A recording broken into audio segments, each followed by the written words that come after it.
Hello guys! Hello Taurus! Welcome dito sa aking channel, Palaran888. Welcome! Alamin natin Taurus ko ng messages, vibration, gabay, energy para sa inyong lahat. This is general reading. Pwede kang makaresonate. Please connect your intuition sa lahat ng baraha na lumalabas dito sa ating mga tarot readings. Okay. This is number 6, number 15, lovers. Possible, may ibang Taurus na September 1 to 15, ang focus mo is all about relationship, about commitment, about wedding, about emotion. So, please comment down below if makaka-resonate ka dyan. New beginnings. Alright, so, ito na. Kumanda ka na. Taurus, sinasabi ng bara sa'yo dito na yun na nga.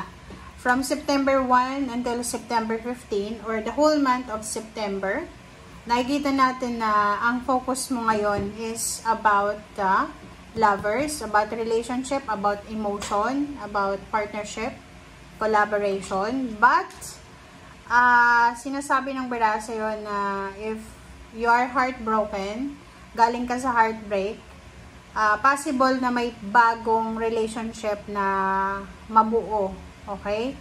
Or maybe maging part ka ng isang relasyon, okay? So, there's a new beginnings.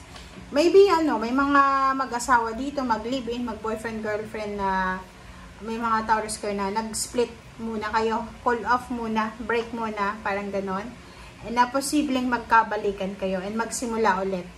Okay, please comment down below if you are resonated, Taurus.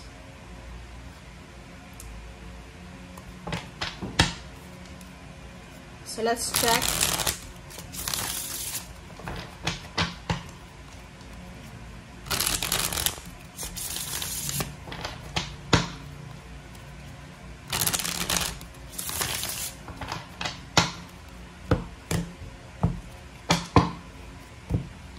Okay, first card natin is Knight of Pentacles.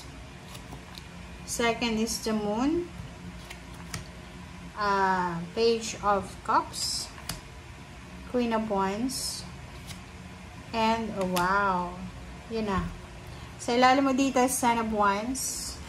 And Knight of Swords. So, sinasabi ng barasyo dito, Taurus, na meron ng mga relationship na pwedeng magsimula. There's a new relationship. There's a new commitment na pwedeng magsimula. But meron sa inyo dito ng Taurus na sobra-sobra kayong busy. Abalang-abala. Tingnan mo to. Ten of Wands. You are busy. Maybe this is your first month sa trabaho mo, bagong trabaho. This is your first month sa business mo or nakafocus ka sa pera. Parang gano'n. So, ang nakikita ko sir dito na meron ditong Taurus na medyo natatakot sila na magmahal ulit. Medyo natatakot sila na magsimula ulit ng relasyon, emosyon. Because meron kailangan silang bigyan ng mas priority. So, yun yung trabaho, pera, or parang nakikita natin sa malapit ka ng mag 35, 39, malapit ka ng mag 40 years old, and then wala ka pang napapatunayan sa sarili mo mismo. And kaya, parang ginugol mo lahat ng oras mo sa love life from certain age na yan hanggang sa ngayon. So, nakikita ko sir dito na sinasabi ng barahan na sa ngayon, sa kasalukuyan, if wala kang girlfriend, boyfriend, wala kang asawa, wala kang ka-live-in, you are free. Sinasabi ng baraha, you are free.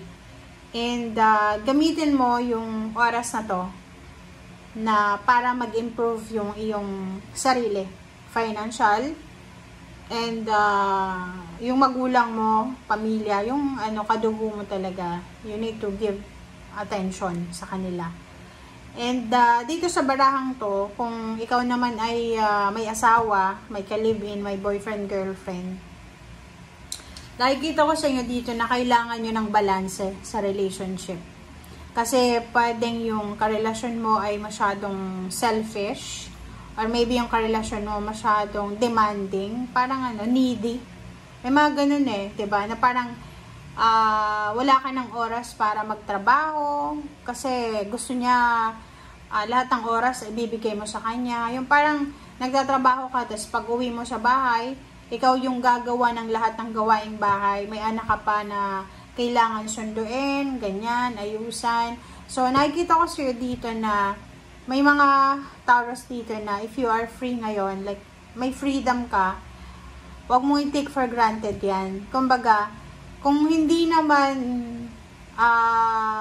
kumbaga, hindi naman emergency, kung hindi naman, kasi ang barahan to, sinasabi sa'yo na, kung hindi naman emergency, wag tayong pumasok sa isang committed relationship na alam mo na, sarili mo nga, hindi mo kaya. May kasabihan yung matanda niyan eh. Like, kailangan daw, pag nag-aasawa tayo, or naghahanap tayo ng commitment, dapat alam natin na buhayin yung sarili natin. Kasi kung mismong tayo lang mag-isa, hindi natin kayang buhayin yung sarili natin, umaasa pa rin tayo sa parents natin, sa kapatid natin, ibig sabihin noon, we're not ready. We're not ready to get someone or i-involve ang sarili natin sa isang commitment kasi mahihirapan ka talaga. Okay? May iba naman na magsasabi, no, pwedeng maging motivation mo yan. So, okay, pwede mong maging motivation para sa ano, 'di ba? So, paano kung nagkaroon ka ng relasyon na sobrang toxic, mamomotivate ka pa ba na magtrabaho, 'di ba? So, kung free ka ngayon, kung may freedom ka, kung single ka, magulang mo, kailangan mong bigyan siya ng tamang oras or pagmamahal. Wag mong parang sinasabi ng bara, wag mong pilitin makipagsabayan. Kasi ngayon uso batang-bata pa, may asawa na, ganyan ganito. So, King of Cups and Page of Swords. There's a good news from water sign, Pisces, Scorpion, Cancer, Taurus, or maybe there's a good news about celebration. So, maybe this is a celebration about your family or with your family. So, kung ano pa man siya, sinasabi ng bara sa'yo dito na parating siya. So, maybe this is future. So, December. December yung pinakamalapit na may okasyon sa buong pamilya, diba? So, kung yung may mga nag-aaway-away sa pamilya, posibleng maayos yan by the month of December. So, yun. The Holy King, 3 of Cups, and 9 of Cups. So, nakikita ko sa'yo dito na, yun na nga, diba? Sabi ko, doon sa mga Taurus na mga single ngayon, sinasabi ng bara sa'yo dyan na huwag i-take for granted yung freedom. Okay? Ayusin muna yung financial mong pamumuhay bago mo ayusin yung relationship mo. Like for example, bigyan mo ng focus muna yung finances mo bago ka pumasok sa isang relationship. Okay? The Hermit, sinasabi ng barahan na pag-isipan mo, Taurus, lahat ng decision making mo. Kasi may iba sa atin na puro lang isip natin is happiness. Happiness para sa atin, ganyan ganito. But normally sa buhay ngayon sa panahon ngayon, we need to consider na hindi tayo magiging masaya. Sino ba yung magsasabi na hindi ko kailangan ng pera? Mali yun eh, 'di ba? Kasi lahat tayo ngayon sa panahon ngayon, iba na ngayon kaysa noon kasi sa panahon natin ngayon, we need money. We need money to survive. Kailangan natin kumain. Kahit nasa probinsya ka, ang mahal na ng kuryente compared sa noon, 'di ba? Noon mababa pa yung kuryente. Tapos yun, 'di ba? Buti kung nasa liblib ka talagang lugar na meron pa talagang yung free yung water na pwedeng inumin. Okay?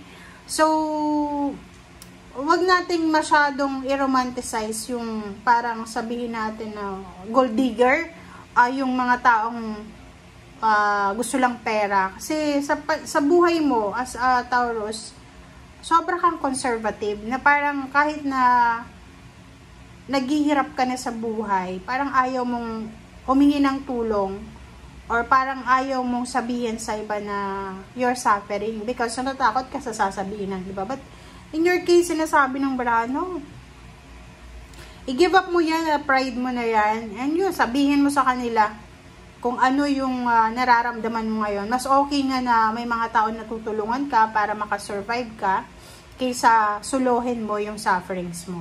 Ace of Wands, Nine of Cups, there's an exciting incoming na events or situations sa buhay mo. Maybe yun nga, new love life, new work, new job, new career. Someone siya na makikilala mo para matulungan ka, para makarecover ka sa kung ano man na new beginnings sa kailangan mo. Okay? Thank you guys. Bye!